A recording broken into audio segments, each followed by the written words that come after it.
Quality of life changes I would love to see inside of Moco. Number one, the option to let us pin projects and jobs to our screen. So for example, if you have a project or a job or something to kill 500 dashes, we could pin that to our screen, and as we kill the dashes, we could see them counting up. Instead of going to the menu and then on the bottom left there's a little button that lets you see how many jobs you've got and how far you're on in completing them. It would save us doing that, and we can just pin them on our screen, and then when we've done it, replace it with another one.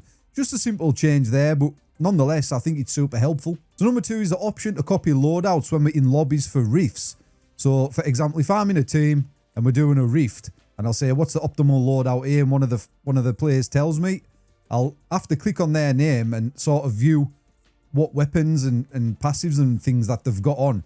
Try to remember, go back to my wardrobe, equip everything, and then go back and think, oh, I forgot to put this ring on, and then go back. But if we had the option just to copy loadout by the click of a button, it would be super, super helpful. Or even if we had the option to share that as a link as well. So we could share that on Discord, and when I do a dojo guide and say this is the best build, I could put the link in at the bottom of the video as well. So just the option to copy loadouts when we're in a lobby for rifts and things be super helpful. Number three is to see how inactive members have been when they're in your group. So obviously you've got 1,000 places in your group, but there's no way of telling how long they've been inactive. So if a player has joined your group in chapter 1 and then they've not been online since, you know, it gives you a good indication that they're probably not going to come online. So then you can just kick them out of your group and make way for a more active player. I think that's going to be super helpful for keeping on top of things, because there's no way of knowing, and you don't want to kick a player in case they are active. Do you know what I mean? So I think that's going to be a super helpful function and a nice quality of life changes for your chat groups inside of Moco. Number 5 is fetch the old lobbies back, but with a remove from team function as well as the kick from lobby function. Now, they try to revamp the lobbies for chapter 2, and I think they're worse. I had problems in chapter 1 with the lobbies, because when I was streaming and things, I was trying to get lobbies to do riff runs and stuff, and people were just jumping in my team and readying up, and I couldn't get them out of my team without actually kicking them from the lobby.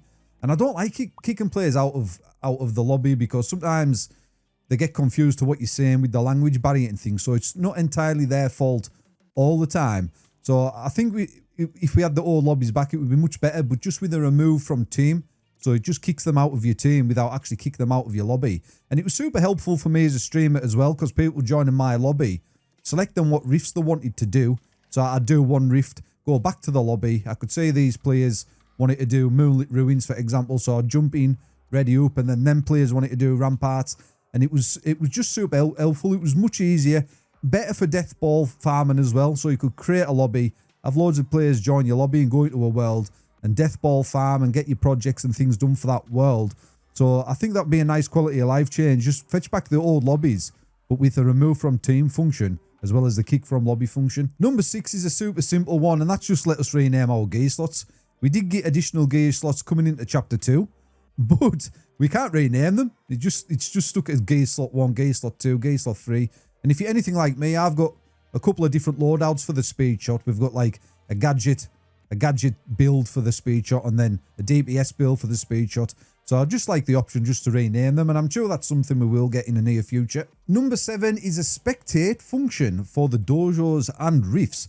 Now, I was a bit hesitant to put this in a quality of life change, but I kind of think it is, because if you've got some top players running through rifts and then other players are asking them how to do things, it's just a good way of sharing a strategy, because you can say, oh, I'm going to jump into the throne room rift now. If you want to spectate me, and then you can get an understanding on how to complete it without having to go to YouTube for videos as well. And the same thing with dojos. And I think it will help players out a bit. And I think it'll kickstart the competitive scene inside Moco, because you can do tournaments then. So you can get a team, run through a rift, and then someone can commentate it, stream it. I think it will be quite cool in that sense for the competitive side of things as well. And the same for the dojos. For example, I'm a YouTuber. I could host a dojo tournament and then spectate people trying to do it in the quickest time. And I think it would be great for a competitive scene. I think it'll kickstart that. So I think it's pretty cool. A spectate mode for the rifts and dojos. And staying on the theme with the rifts and dojos, next up, we have a replay function for the rifts and dojos. And this is one I'm dying for. So when you do a dojo your last dojo run saved as a replay in the game. So you can just go to that replay and re-watch it, because I have recorded so many hours of footage on my phone and my iPad and my PC and things, because there's no replay function inside the game. And it would be super helpful, especially for me, maybe being a bit selfish here, as a content creator, if we had a replay function for the rifts and the dojos. And not just even on a content side of things, it's just nice to have things logged there. So if you do something funny, you do something in record time, it's saved as a replay, you can go and screen record it and then share it to your friends. So I think that's a good idea. I know, like, obviously the servers have got limited capacity, I guess, but they have it in other Supercell games, so I'm assuming it's something we can fit inside of Moco as well. And I'm staying on the theme here with dojos and rifts, and a restart function inside the dojos and rifts would save a lot of time, especially when you try to do them nightmare rifts and dojos. So for example, you could jump in a dojo, if things don't go your way, just click restart, and then you just restart the dojo right away. I know we have an exit function now inside chapter 2 of Moco for the dojos, so you can just exit dojo right away. Then you've got to go back in it. You know what I mean? So if there was a restart option there, it would save a lot of time. It's a lot easier. And again, for rifts, it's super, super helpful for rifts, because if you're not going to beat a time, you know you're not going to beat it. You've got to wipe, like we say in the chat, or everyone wipe. Then you've got to let everything kill you to restart the rift. So if we just had a restart function there, it would be super, super helpful and time saving.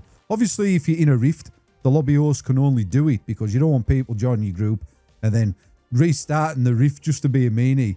So we need things in place there to stop players from doing that. But nonetheless, I think it would be really, really helpful if we had one of them inside the rifts and the dojos. Moving on to the ability to customize our screen layout with our controls. Now, I think this was supposed to come in chapter 2. I'm almost 100% sure it was meant to come in chapter 2, but it didn't. Don't know why. There might have just been issues there. But I play on my phone sometimes, and I sometimes play on a huge Apple tablet. And when I'm on my tablet, this part of my thumb, because the buttons are so far into the screen, that part of my thumb there sometimes hits the screen and stops my character from running. So it's quite hard playing on my tablet at the minute. I just need to move them controls a bit closer to the edge. So I do think this is something we're going to get in the future, because like I say, we're meant to have it in chapter 2. But nonetheless, be super helpful to have that function in game as soon as possible. So number 11 is less RNG in the dojos. Now, I did do a video on this, and this is aimed at the Slime King. I am looking at you. And a little bit of RNG in the game is fine, and it's fun. I like that. Keeps things from feeling monotonous and repetitive. But the Slime King dojo is too much RNG. Way, way, way too much RNG. It would be okay if he had the exact same attack pattern every time he went into the dojo, but the fact that he had 4 or 5 different attack patterns at the start, it just made things super, super complicated and super difficult. And like I said, if he had the same attack pattern from the start, it would have been much more simpler. So just toning down the RNG of that level inside dojos, super helpful going forward for chapter 3. And number 12 is give the bots the optimal loadout for the rifts that you are in. Now, bots actually are quite helpful sometimes in rifts. People slate them, but they can actually be helpful because sometimes they are over-leveled. But there's nothing worse than when you can't get a team together and you think, I'll just complete this with bots. You put a toothpick and shield build on. You go into a rift and you get a bot with a toothpick and shield build on. You know, like be helpful. I mean, I'm there to help the devs. I could help with the optimal loadout for some rifts. A much better loadout than it being random. So I think with some rifts, or with all the rifts, bots should have a certain loadout rather than a random one. I think that would be super helpful to players and new players. And lastly, keeping on the theme of bots. Now, if there's bots on the world round a mega charge monster, for example, if a player's trying to join that world, the bots should be exited from the world and make room for players joining, if that makes sense. So some of my friends will say in my chat group, mega on me. So I'll try to join them. But then the location's full, and then it turns out there's some bots in that area as well, actually taking up space for actual players. And again, bots in world, super helpful. Something we need at the minute while the game is still relatively small and the player base isn't that high. Probably won't be a problem in the future when we have more active players. But nonetheless, if a player's trying to join a location and there's bots there, they should be vacated to make room for another player. There's some quality of life changes I would like to see Moco going forward. If you guys have any other suggestions, let me know in the comments down below, and we'll catch you hunters in the next video.